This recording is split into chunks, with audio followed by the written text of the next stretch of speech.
I actually spent days, weeks in those places where all this work was going on to pick up things from their direct sources and argue with them.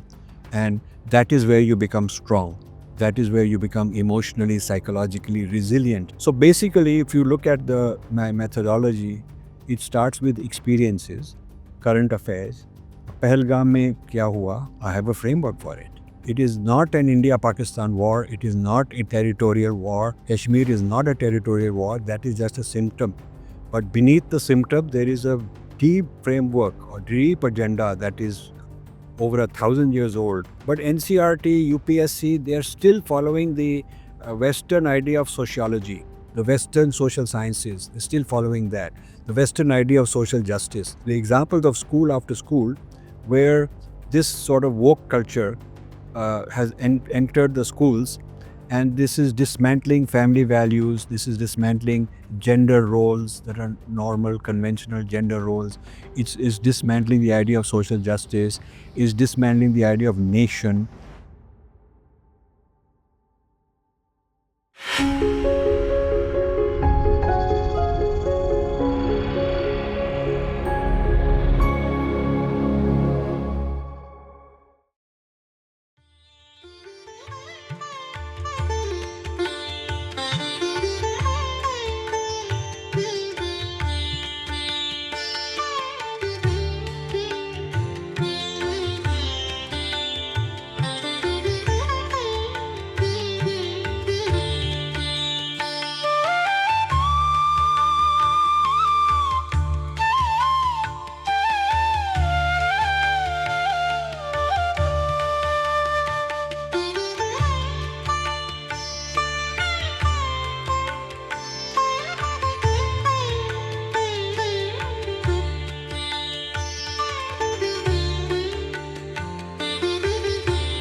Namaste, and thank you all of you for coming here.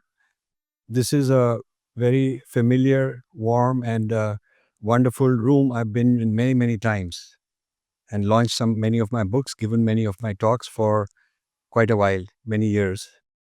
And I see some familiar faces and a lot of new faces also. I want to start by thanking Dr. Nagesh Bhandari ji, a dear friend and a true spirited person from our dharma, who is actually following the path, doing, not just talking, and quite fearless, and I must say, a visionary who is ahead of his time, because he's been able to do things. There are some people who are with the times, they're going with the fashion, and wherever the trend is. Some people are behind the times, and some people are ahead of the times. So to be ahead of the times, you have to take a risk. You have to be provocative, because you are not copying what everybody else is saying, but what you are saying today will be followed by many people in the future. So I'm very glad to have a true friend like that. And this is my feeling, my views about Dr. Bhandari and Rituji also. And now in the last several years, Radhika has joined that group and become a big leader. And I'm so happy to know all of them, and through them, all of you in this hall. So thank you for welcoming me here. So I had to decide, do I talk just about this book or position the book as part of a bigger thought, and then position that bigger thought as part of what is the methodology to produce these kind of books. And then that takes me into my own life journey. I actually haven't given talks about my own self, because I like to not talk about myself, but about the work. But I will spend a few minutes on that background, so it'll give you a sense of why I do what I do, and then maybe the concern that we're going to talk about will make more sense. So I started life as a physics student. I was in St. Stephen's College in Delhi doing my physics honors, and then at the age of 20, I went to the US to do my PhD in theoretical physics. And the reason I was interested is because I'm basically a philosopher at heart and very interested in Indian philosophy. And I wanted to understand physics and philosophy from that point of view. In the US, after a while, I switched to computer science, which was a very new field. It was a new field. And in fact, when you filled out one of those immigration forms when you arrive in the US in those days, they give you a list of professions or subjects. What do you study? You're a student. So there was no computer science listed in the list of topics. So I remember those days when they would say, "What is this you're talking about?" And computer science was a topic within electrical engineering, many universities, not a field by itself. So I'm part of that. That's my age. You can tell I'm kind of old guy. So I pursued a career in the computer industry, became very, very successful, and but never lost interest in my philosophy. So I studied not only Indian thought, which is all the Vedic thought and Shaivism and Buddhism and all of these, but also Western thought. Very, very interested in all the early Western thought, medieval thought, modern thought.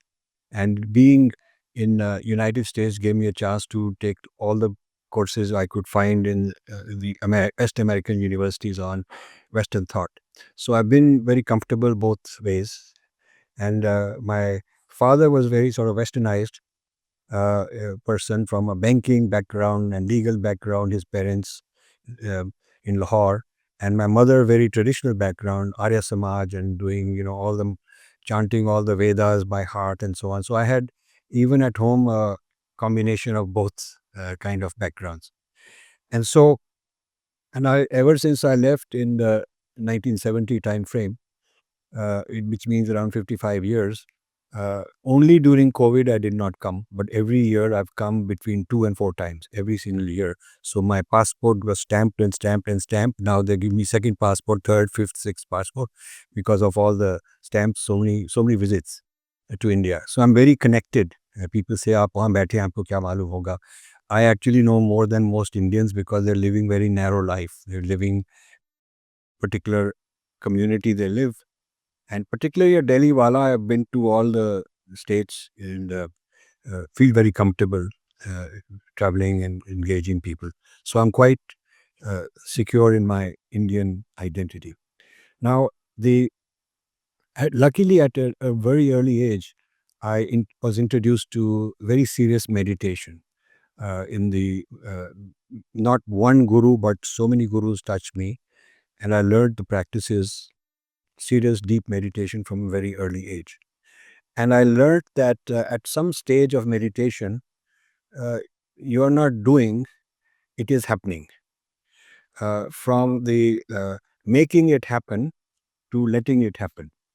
And so when you let go of your ego, your control to do, then it's amazing how things happen. But there is a certain methodology of receiving. You have to first go into silence to be able to receive, because as long as you're cluttered and making noise and creating thoughts, you're not going to receive. But once you learn that and you get a glimpse of that, it is so much anand. That is what the anand is, that you want it again and again. And then that becomes a treasure, that's something you can always go to. You can always get back into that state of anand receiving. And what you receive are huge insights, huge awakenings, huge ideas, both ordinary things. You're solving some technical problem, you get suddenly aha idea, but also completely different things that you may not be even thinking about. So uh, the, a stage that is even beyond that, more interesting than even that, is what I call meditation off the mat. Usually it's meditation on the mat. You're sitting on a mat and you're meditating. आप बैठे हैं, एक जगह बैठे हैं कुर्सी पर या ज़मीन पर, और आंखें बंद करके आप मेडिटेट कर रहे हैं. लेकिन what happens when you open the eyes and you walk around, you lose that, you forget that.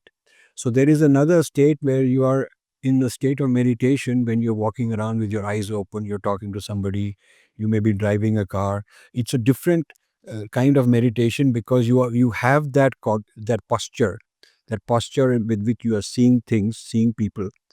but it is not like sitting quietly with your eyes closed. It's a different, it's meditation in the worldly, your life. You're living in with that attitude towards you. So I had this sort of practice from pretty early age, and I developed this idea that I have experienced kind of freedom. You know, you get this gives you freedom.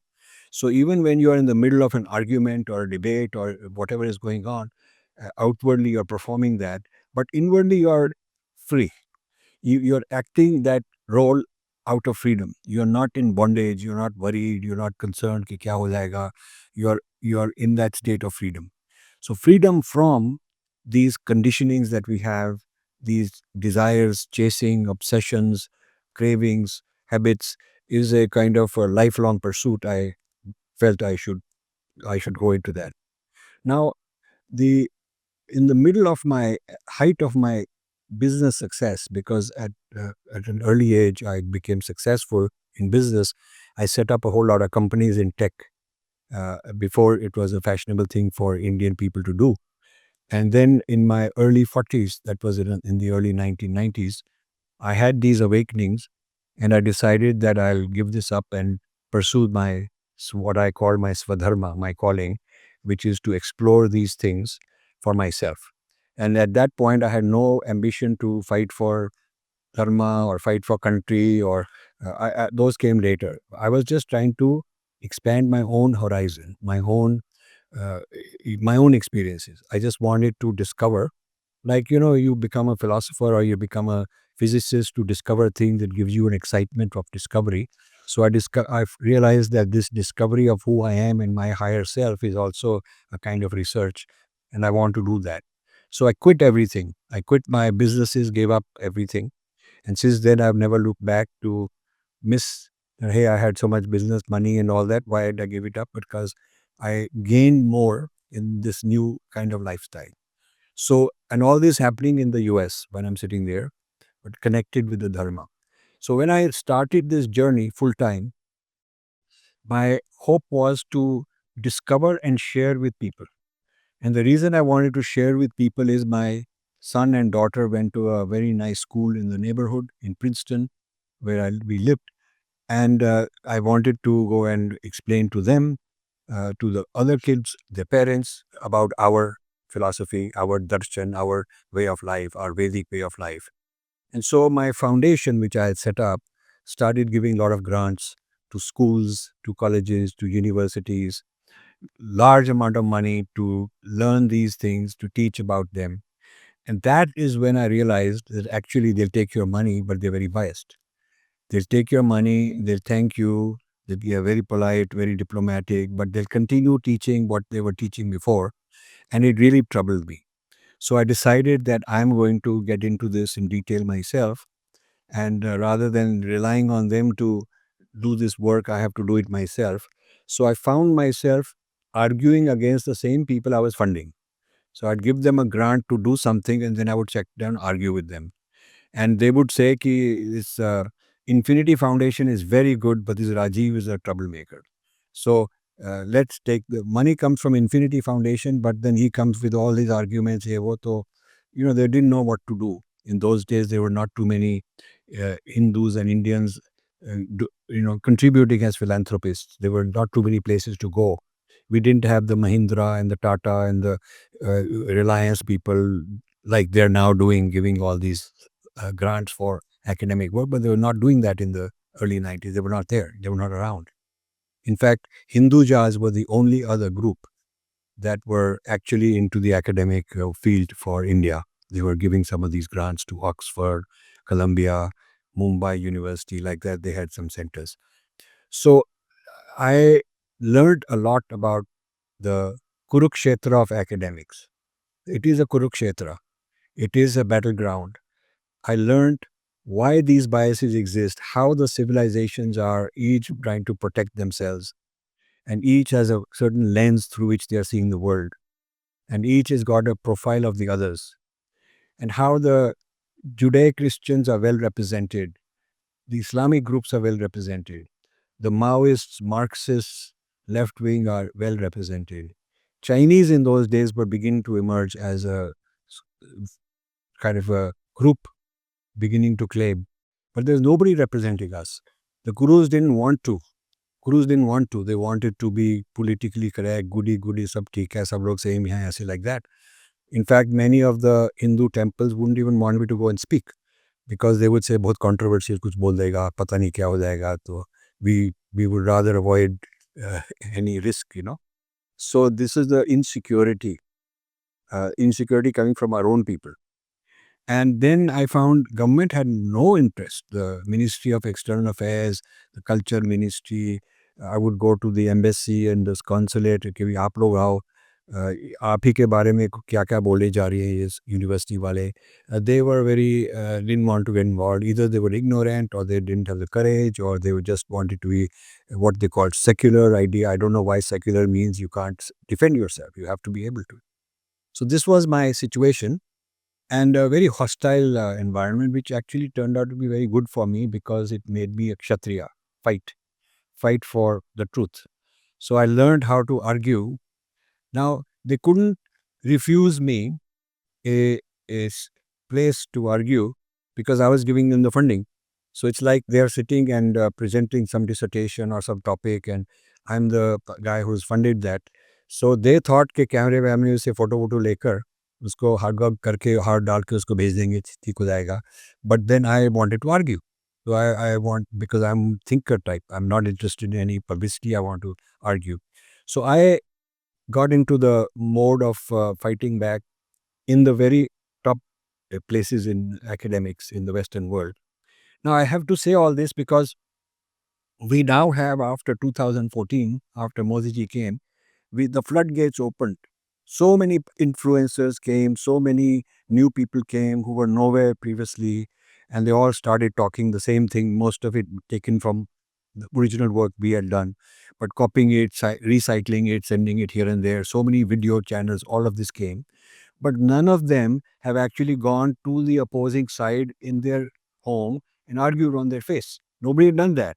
They're sitting here talking to each other, like minded people, in a safe place and feeling very happy. But basically, copy, paste, download, online searching, but not really gone in there. I actually spent days, weeks in those places where all this work was going on to pick up things from their direct sources and argue with them. And that is where you become strong. That is where you become emotionally, psychologically resilient.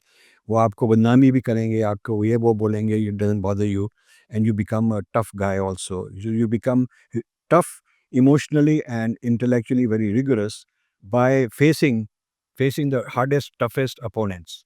And that is the Kurukshetra. So one of the works I wrote was, Where are the Pandavas? I wrote this once. Where are the Pandavas today? कहाँ हैं ऐसे लोग? We need to have that kind of a revival. So I then shifted to taking on all these problems. And at one point in time, I would go to every conference on India, whether it's religion, social sciences, anthropology, history, philosophy, political science, जो भी departments थे social sciences, humanities में, if anything to do with Asia, South Asia, India, whatever, I would go and I would record and I would give a response. And whether it was welcome or not, I would go on the record that this is my response. And while they talk about free speech, intellectual freedom, they're not able to handle this because मेरे को किसी से कोई job नहीं लेनी, मेरे को किसी से कोई ग्रांट नहीं चाहिए. I can be a free thinker. So I used to tell them, you can't hire me, you can't fire me. So now you have to deal with me. This is the kind of person they're not used to. They're not used to that. Because generally, either they're dealing with some poor people in some village, they come and do research, वो क्या करेगा बेचारा. Or if it's a rich person, he's giving something because he wants his son to go into college, तो उसको grant दे देंगे Harvard, तो आ जाएगा वो. But somebody who says, I really want nothing out of you, whatever you can do for me is not really what I need. And what I really need, you can't do for me. That I only can do. So मेरे लिए, I'm that free. I'm free from all this. They can't deal with such a person. So that took me for several decades. I had to do this on my own. And then 2014, good news, bad news. Good news is with Modi ji coming, there are many more people suddenly doing this. And so the attacks were also being distributed to many people. So I'm not the only target. Abhi 50 log aur bhi hai jinke piche lage hue. That is a kind of a relief. But the bad news is that the standard of our research went down.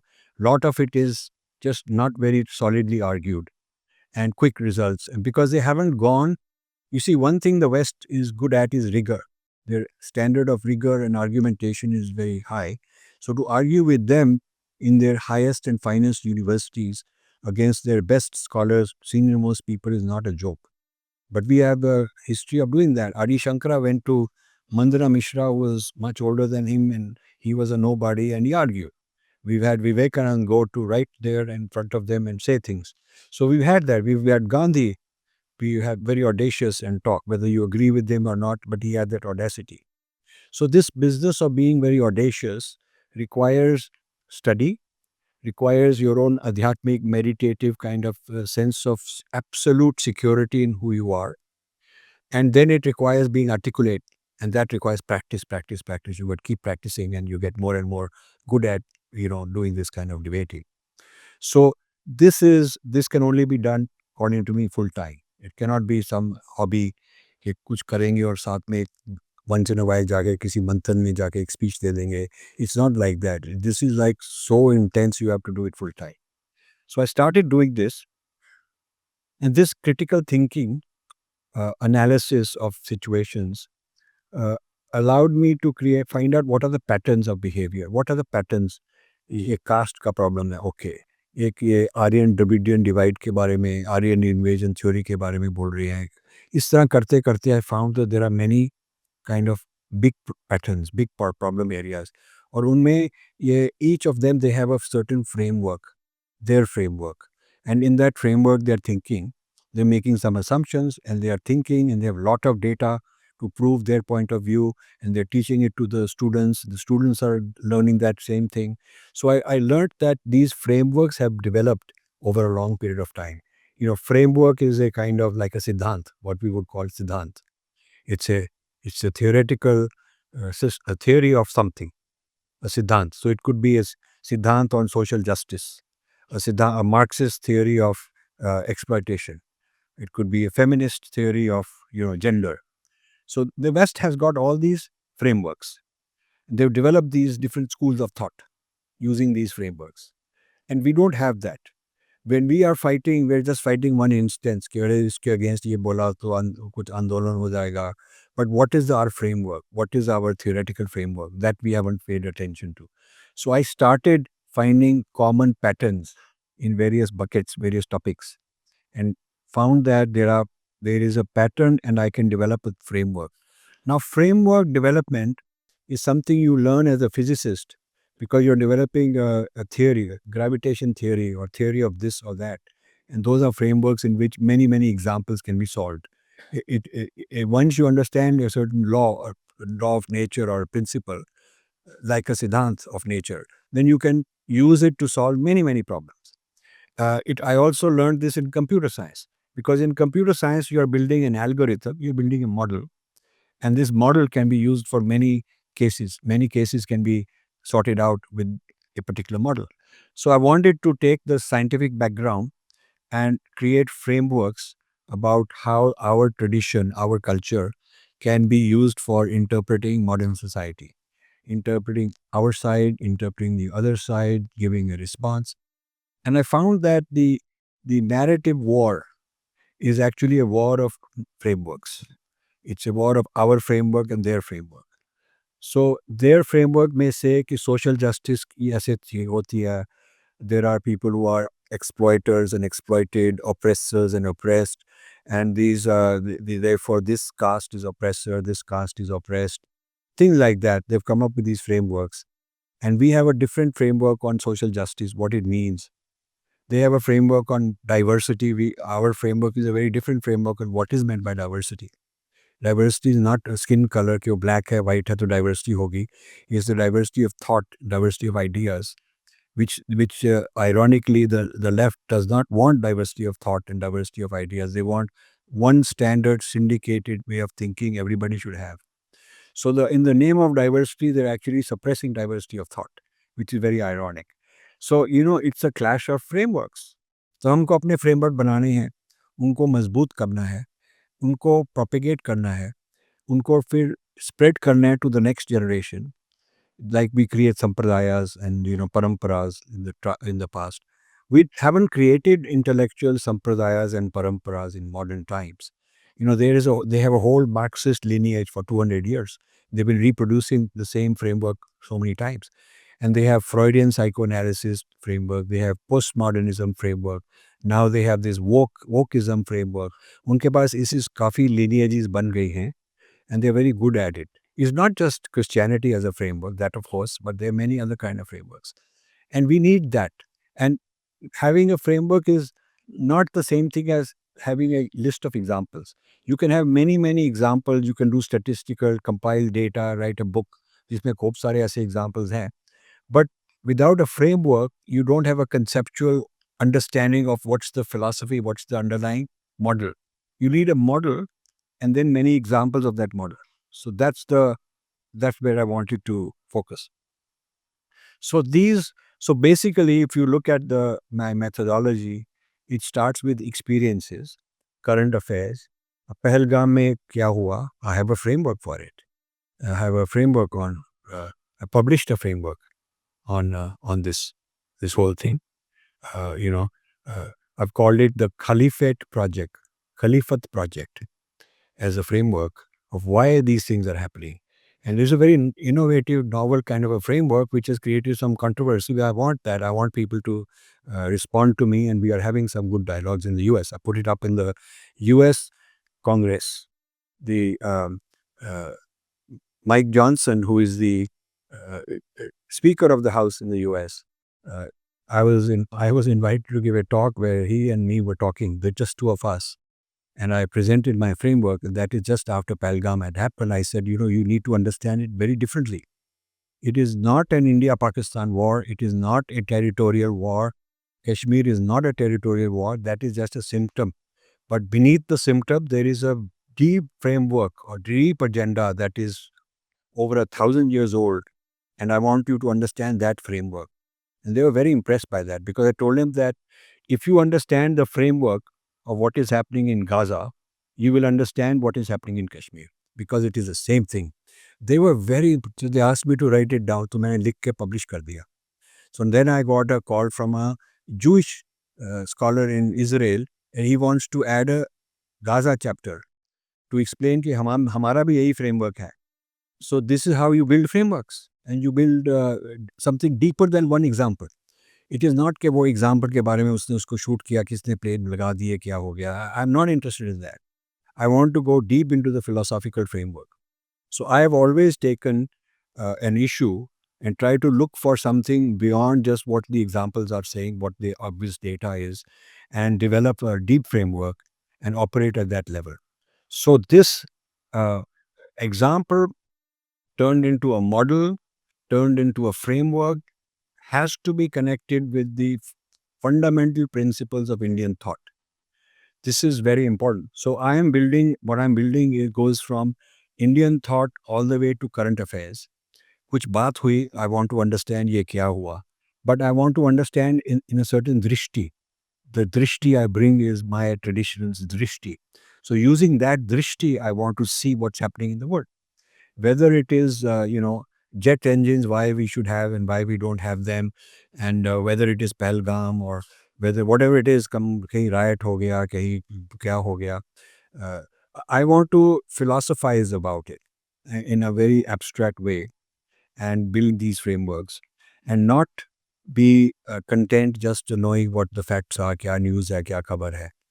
I don't want to see life isolated कि ये event हो गया और ये एक event हो गया और ये हो गया. I want to see उनके आपस में ताल्लुक क्या है, and what there's a deeper connection. And these are the insights you get in meditative states. Some higher intelligence gives you these licks. You get these licks कि ये इसका link ऐसा है. That's a very amazing and a very beautiful experience.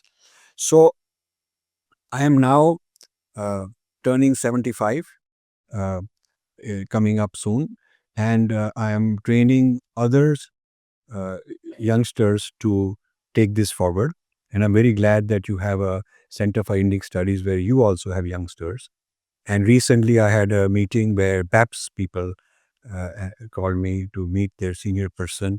I've known BAPS for a long time, and they have been, I had told Prabhuk Swami in 2000, the year 2000, that we, the big gurus, need to fund, organize training their young followers to get into the academic field and create a whole army of intellectual Kshatriyas under the guidance of the Guru. So they remembered that, and they told me that we have a few dozen of these people in UK, US. Why don't you come together with us? We'll do a joint event. So we are thinking of doing a joint event somewhere in the US where we'll bring our scholars, they'll bring their scholars, and we will create a workshop to sort of train these people further. They have got the money and they have got the students, but they don't have a mentor. They don't have a mentor. That's their problem. So they want to be collaborate. So we are going to do that. Now, given this gender background, I want to talk about today's book, Who is Raising Your Children? So this the framework is that the left, wokeism in its current is the current form of the left, has created a whole theory of education, which is very strange. The theory of education says, thank you, कि ये, first of all, the theory of education says that elite people, dominant people in the past created all the structures of society. Okay, ठीक है, they made structures of society. They made institutions. They came up with values. So whatever values you have, whatever institutions you have, should be dismantled, because these values and these institutions are the product of oppression and bias. And unless you dismantle them, you cannot get freedom from them. And so the same bias is being propagated generation after generation. One of the structures they want to dismantle is family. Very strange. Family is the method of transmitting your bias to the next generation. तो जब तक family है तो वो bias चलता जाएगा, and therefore to break this bias you have to break the family concept. To break the family concept you have to change this idea of male female gender, the binary gender, and there are now many genders, and therefore you have to encourage these other genders to fight this binary, this anti-binary gender. That's an ideology. And then you have to get all the people who are supposedly oppressed. So now Muslims in America have clubbed with the left and said, we the Muslims are oppressed and the Jews are oppressing us, even in America. So this Gaza philosophy of oppressor, oppressed has been now brought to rest of the world. कि भी अब London में भी हमको oppress किया जा रहा है, UK में, USA में भी किया जा रहा है. So the left is helping those people to get more rights and to fight for each other together. It's a coalition. So the left and the blacks as the underdog oppressed, and the Muslims claiming to be the underdog oppressed, and the LGBTQ claim भी हम भी underdog है, हम भी oppressed हो रहे हैं. And the Dalits also have joined in, and now Khalistan is also joining in. So these groups have all come together as kind of the woke coalition, which says कि हम oppressed है, and the structures of society, the nation states, the constitutions, the laws, we got to fight these in order to liberate ourselves. This is a framework in which they argue social justice. So in that framework, they are putting education. How to educate your children against this framework. That is what this book is exposing. Okay, these people have taken over UNESCO. They are infiltrated US Department of Education until the recent government. They have got these principles in places like Harvard. You know, when you are applying, one of the criteria for selection is your essay. आप essay लिखवाते हैं American universities में. तो number marks तो चलते हैं, but more than merit, nowadays ये fashion बन गया because of this woke. Fashion बन गया है कि we will see the values and the character. मतलब that's a way to assess the politics of this person. कि political identity क्या है? Do we want this guy or not? So a very good friend of mine, uh, she raised her children in Sanskrit at home, and they applied. तो उनके rejection आ रहे थे. तो I said I will write his essay. I will give him some points. He can write his essay. Because if he's writing कि मैं tradition का हूँ, संस्कृत पढ़ता हूँ, ये मेरी ट्रेडिशन है, और मैं फलाने यूनिवर्सिटी में, आपकी यूनिवर्सिटी में जाकर I am going to bring Sanskrit grammar linguistics, I am going to bring all that, the bias is already there कि ये ना ऑप्रेसर है. सो आई सेड कि वो बात भूलो, do not mention your identity वगैरह, उस अलग तरीके के स्पिन करो, and sure enough it produce results. I know one friend of mine, his daughter was applying to colleges, and they said इसको थोड़ी guidance दे दो कि essay में क्या लिखना चाहिए, because in essay you have to write about who you are, what you bring to the university, what is your contribution going to be. They want to know that kind of a person. So they're giving a lot of weightage to this, चाहे वो नालायक भी हो. Now this person was not very good in studies. Her marks were not that good. So my challenge was how to coach her कि essay में क्या लिखो that it will counter all that problem. So she wanted to apply to certain places, and so I said, Look at their catalog and come up with a very left-wing attack on their catalog." So this worked. So it's almost like they're wanting the rebellious person, the person who's going to have strikes, the JNU type culture. They're encouraging that. That is the woke ideology. They're not looking for people who are on merit. They'll make a great scientist, a great technician, a technocrat, a great medical doctor. They're looking for people who, in their opinion, are disrupting and dismantling the old system of abuse and oppression. So problem is कि इन लोगों को फिर job नहीं मिलेगी, because no employer wants to hire such a person. I mean, if you can't do your job, you're not good at what you are supposed to be good at, who going to hire you just because you know how to make some speeches and political speeches? Who needs that? उससे तो किसी की factory नहीं चलेगी, किसी का business नहीं चलेगा. No sensible industrialist will hire such people whose basic qualification and obsession and passion is to fight the system and or whatnot. So this is the problem that America has. This is the woke culture from places like Harvard down to schools. And this book is exposing how it has come to India through the NCRT. Now they are changing. NCRT has changed. But NCRT, UPSC, they are still following the Western idea of sociology, the Western social sciences. They're still following that. The Western idea of social justice. Indian corporates, when they have a thing called DEI, diversity, equity, inclusion, ESG, environment, society, governance, these are very nice ideas, but the criteria and the values are not Indian values. This is all these indexes are not Indian indexes. So this is a problem that we are exposing in this book. And we're one of the themes that United Nations has wanted as part of their education curriculum that they are putting through everybody is that something called global citizenship. बहुत अच्छा लगता है global citizenship. Everybody wants their child to be a global citizen. But when you look at the content of global citizenship is defined in order to uh, kind of obfuscate, circumvent, in order to supersede nationalism. In other words, जो patriotism है, nationalism है, उसको छोड़ के global citizen बनना है. So these global citizens are then encouraged to become anti-national. In the name of being a global citizen, you go and join all kind of things to fight your own country. Now China is very smart. उन्होंने sign तो कर दिया ये UN charter जो ये था इस वाला SDGs उसको कहते हैं.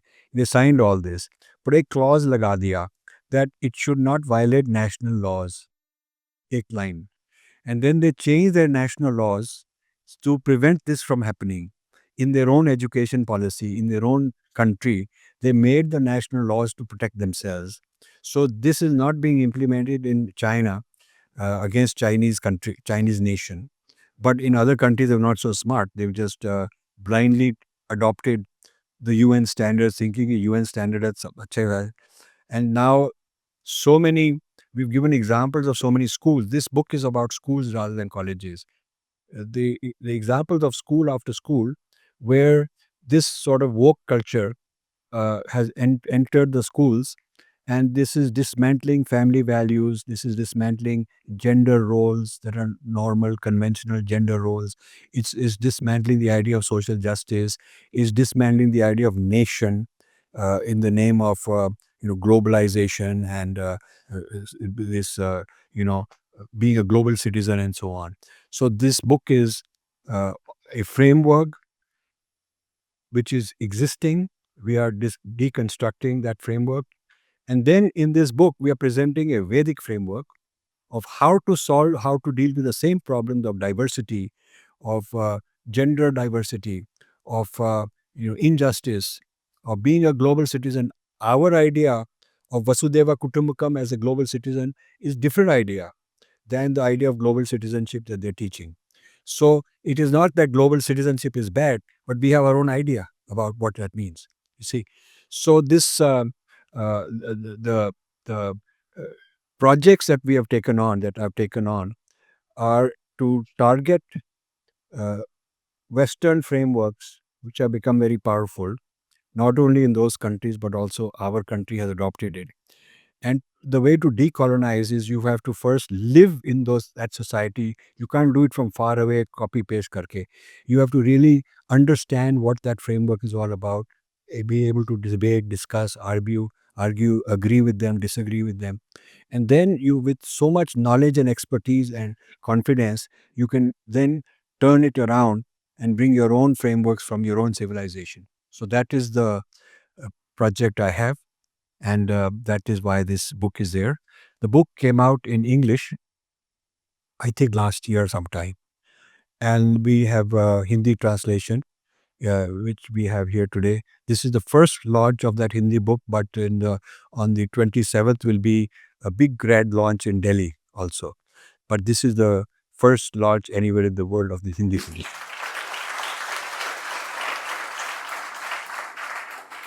So I want to thank all of you, and I will be happy to take a few minutes of questions. So the way social media has become a big tool to spread justice and anti-Indian ideas. How should we understand and respond to such narratives on social media? So you see, that is what my whole journey has been for 35 years, is to, uh, the wrong thing to do is कि उन्होंने हमको गाली दी, हम भी उसको गाली दे देंगे. Because you're not really going deeper than that. You first have to spend a lot of time diagnosis. Like a doctor does not give इलाज नहीं करता पहले, उसको diagnose करेगा कि ये क्या, इसके नीचे क्या बात है, what is these are symptoms, symptom के नीचे diagnosis करना है. Then you can come up with a counter strategy and go ahead with it. So social media में जो fights हो रही हैं, I find that many of them are just repeating the same fight over and over again. My approach is that I understand their framework and counter it at the level of the framework. That is how I prefer to do it. So it depends on the particular example you're saying, but that's how I would do it. Next question. Uh, in your view, with your elaborate explanation, we get a lot to learn. But still, which harmful ideas in our education system should be removed immediately? Well, I'll if you want to get me in trouble, I will tell you something controversial also. I started a critique of the Indian Constitution many years ago. I think now other people have, one or two books have also come out. The Indian Constitution is actually a British product in the 1930s. British made this. About 80% of it India didn't change. Same जो 1930s में निकाला था कि India में कैसे rule करना चाहिए, भारत को रूल कैसे करना चाहिए अंग्रेज़ों ने, तो उसके लिए उन्होंने ये बनाया था. And this change, Indians made minor changes, and we give a lot of credit to people who are the founding fathers of the Constitution, but they did not do original work. They did not start with our own heritage and our own old civilization. We did not have this kind of a government like we are currently having, and this kind of uh, constitutional democracy we did not have ever in the past. So, to tell people that the constitutional democracy is a colonial system and therefore you have to decolonize with from that.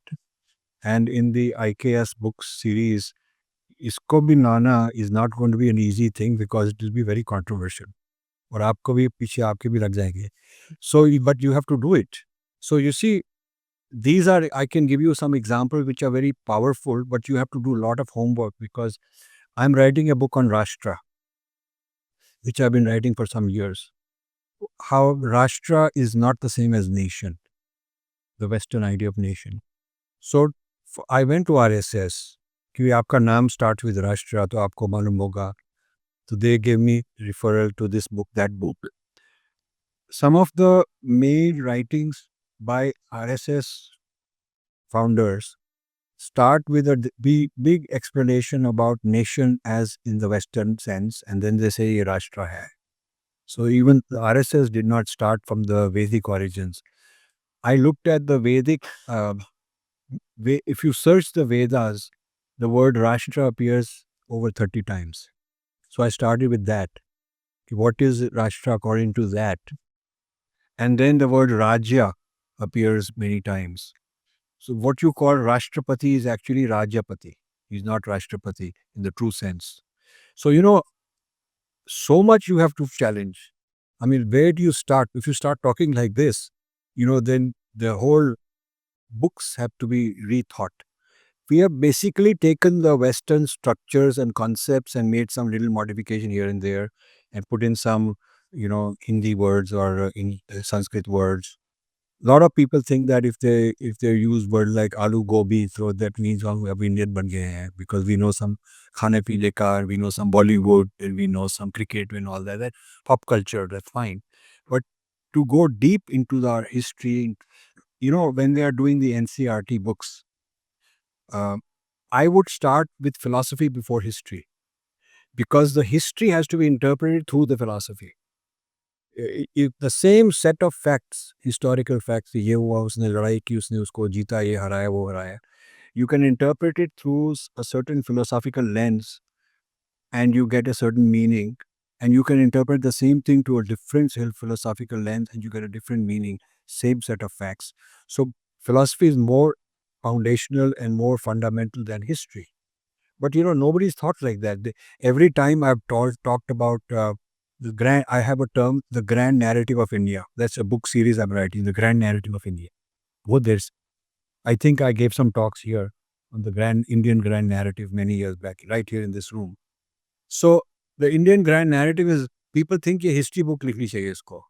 So many people said आप आपको history book का chairman बना देंगे, बना देंगे. It's not a history book only, it's a deeper than the history book. So when you say where do we change, it's a very broad statement, Okay. Thank you, sir. Next question is from Dr. Payal Mehta, ma'am. Please, if you could stand. Sir, how can Indian schools and colleges resist foreign pressure and influence, both at a basic and higher level? So I think the matter is getting even worse because they've allowed foreign colleges to come to India, foreign universities coming to India. तो हम एक तरफ से तो कह रहे हैं हम विश्व गुरु हैं, but we are policy is to make us vishwa chela. तो विश्व गुरु तो हमने उनको बना दिया. हम कहेंगे और पहले हम लोगों को वहाँ भेजते थे पढ़ने के लिए, हाँ, हार्वर्ड व शार्वर्ड and they would come back. Now we are saying आप यहीं आ जाओ. So this is actually a step in the wrong direction. To become Vishwa Guru, we have to take back the, Nalanda, Takshashila, and these 20, 30 major universities. What was their curriculum? We have to produce the liberal arts of our type and export it to other people, our values. Then we can say कि हम विश्व गुरु बन रहे हैं. बोलने से तो कोई भी बोल सकता है. But the too much foreign influence is harming our country. I think their influence is very good in STEM because they have good technology. So we want to study some STEM things, medicine, some this or that, it's fine. But anything to do with social sciences, humanities, law, business practices. These kind of things should be from our culture and our point of view. So I have a problem. Jitne India has got the largest number of foreign students in the US. And if you look at the average amount spent per year, the total comes to like tens of billions of dollars per year. Tens of billions of dollars. You know how many universities could be started in India? How that funding could be used in India to upgrade the universities if the government gave everybody grants, educational grants to upgrade, increase teacher salaries. To basically, it's a money game. If you can save money from the export of this money to foreign countries and spend it here, better labs, better everything. It could be so much better for us. So I am opposed to uh, sending all the whole lot of our students overseas, and even more opposed to inviting foreign universities to set up in India. Thank you, sir. Next question is from our Deputy Registrar, Sukito Jani, sir. What small steps can parents take to protect their children from harmful ideas and influences? Very good. पहली तो बात ये है, who is raising your children? You should be raising your children. आपके बच्चे हैं, you should be raising your children. But handing them over to school or handing them over to social media, and the school is run by some sarkari type syllabus curriculum, and the sarkar has been influenced. They've infiltrated Niti Ayog. They've infiltrated these various educational mat, organizations at the school level. So the attack on India now is also at the school children level, because if you can break them up, that's a breaking India force. By the time these kids grow up, they'll be different values, different ideas, and alienated, disconnected from their own roots. So parents have to assert their values, spend more time with the kids, and play, participate in the school system, read what they are being told in the school. If you disagree, go there and argue with them. I know some schools will say, "Chap, बच्चों को ले जाओ कहीं और ले जाओ." But if enough parents get together, you can make noise. If you make a noise in the social media, they'll embarrass them. They'll have to do something. So that kind of activism is needed by parents. But often parents are too busy. They are both working. They have no time. And they don't have much knowledge. So उनको all they want is कि ये अच्छे school से उसको ठप्पा मिल जाएगा तो college में आएगा, कॉलेज का ठप्पा मिल जाएगा, जॉब आ जाएगी. They're not thinking more than that. On behalf of Indus University and everyone present here, we extend our heartfelt gratitude to Dr. Rajiv Malhotra ji for sharing his profound insights with us today. Your words have not only enlightened our minds, but also inspired us to look deeper into our civilizational roots and contemporary challenges. We are truly blessed to have witnessed your presence and wisdom on this platform. I may invite Dr. Nagesh Bandari sir to felicitate Dr. Rajiv Malhotra ji with a plaque of honor as a token of our respect and gratitude.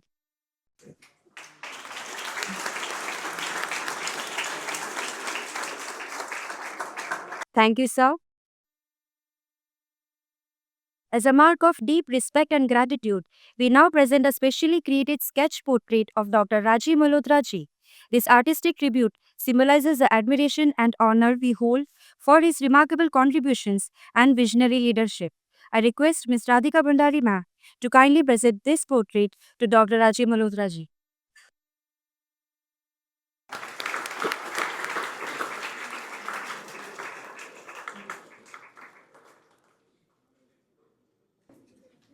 Thank you, ma'am. Thank you, sir.